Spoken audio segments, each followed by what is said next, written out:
all signs point to this. More misery for the Pelicans. It might be the same coach, but it looks like it's the same old offense and same defense that's keeping this team in a struggle position. We're going to talk about the game last night against the Warriors inside this edition of Pelicans Digest. What's good with it, y'all? It's your people, Melz On The MIC, checking in with you live from New Orleans, man. That's right, I'm checking in from the 504. Was at the game last night with the Warriors, and I'll be at the game tonight against the Thunder.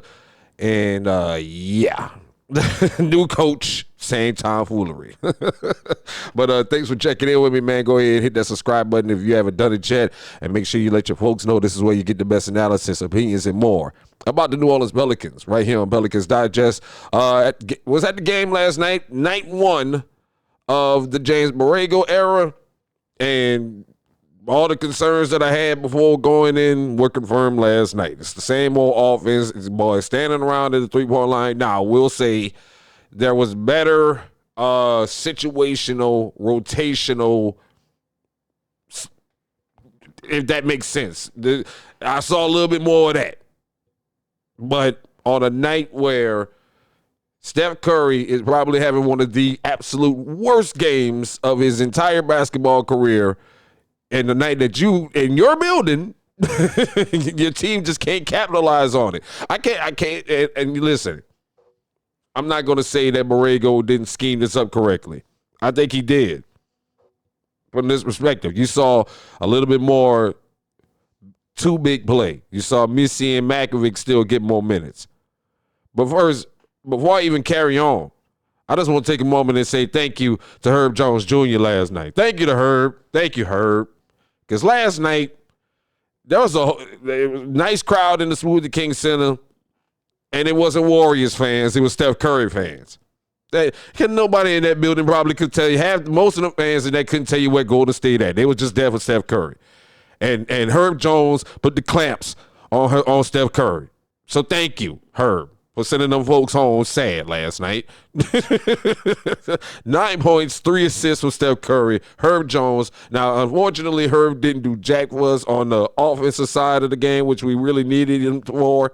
We needed him to do too.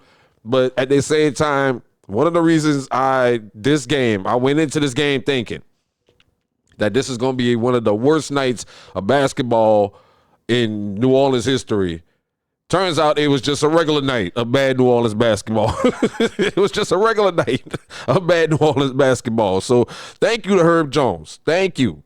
Thank you to Herb Jones for at least clamping down Steph and keeping the fans quiet. All right? Thank you. Once again, Draymond and his foolishness, I know that's what everybody's talking about today. I was there. I saw it. It was kind of like whatever, man. You know, to us in the buildings, all the fans, it didn't energize the fans. It didn't do anything. It was kind of like, come on, man, what are we doing? Come on, let's go. Let's get the game going, man. What you holding us up for? So that whole Draymond thing was, it was like whatever, dude. But again, the same issues continue to plague this team, man, and it was the issues we knew going in. This team continues to have an offense where they continue to run things from above the three-point line for some strange reason. And this is not a three-point shooting team. And they want to get into these games with these teams that shoot great three-pointers and have great three-point shooting, and they can't keep up. The Pels shot 8 for 29 from three-point last night. 8 from 29. 8 three-pointers. Right in line with what I always say. They average about 8 to 10 three-pointers a night. And here we are again. You won't try to go, and you won't go try to go toe-to-toe with one of the great three-point shooting teams in this league. And for some reason, that's why I say my concern continues to be the Borrego offense is that I think he likes that 3-point, try to shoot the 3-point stuff, and you don't have the personnel for that. We don't have the personnel for that. You have a better front court. I thought our advantage last night was the front court. As far as with Missy and Makovic, and you did see some sets win with that, and you see them get some points with that, but they continue to insist. I don't know why this team continues to insist on running Derek Queen at the 5. Why? It was also very interesting that Kevon Looney didn't get any minutes last night. Anybody find that fascinating? It's noticeable, in my opinion.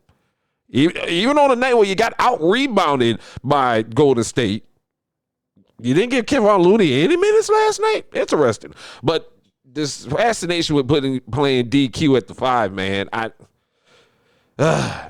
even though he finished with a respectable line of 9, 7, 6 assists, 2 blocks, I don't understand why we continue to insist on putting this kid at the 5, man. I just don't get it.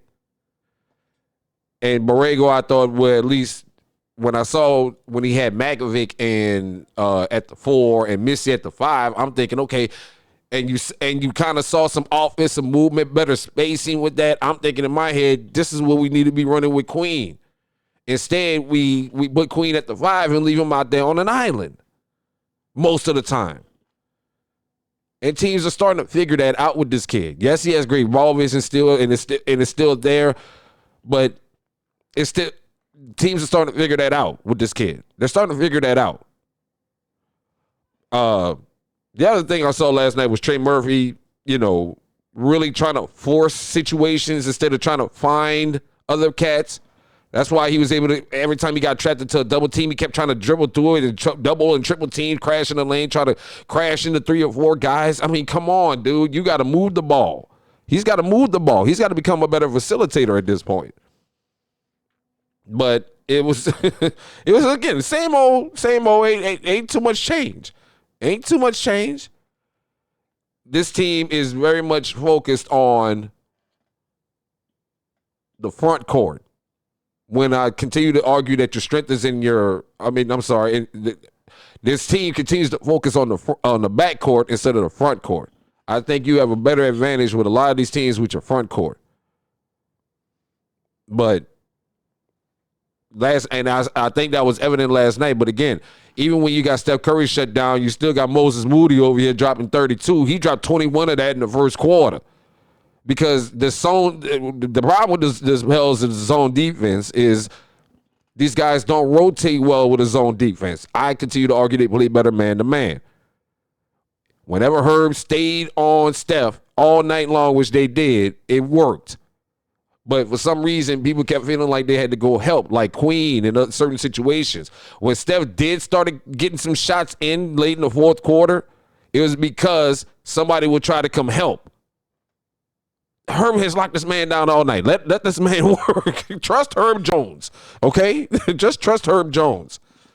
Let that man do his job. But it was, again, it was just a regular bad night of basketball.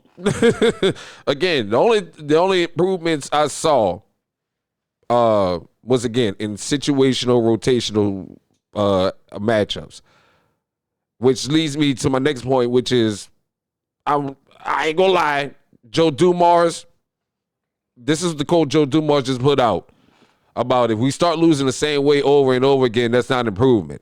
That was really the one thing I talked to the coaching staff about. Guys, we had to establish that we're going to play hard every night before you can become anything in this league. You had to establish that first as a team. It was that judgment that led to a change. More than identity, more than the offense or defense or the win-loss record. Now, that's what Joe Dumars said when he was asked before the game about the Willie Green firing. Well, guess what, Joe?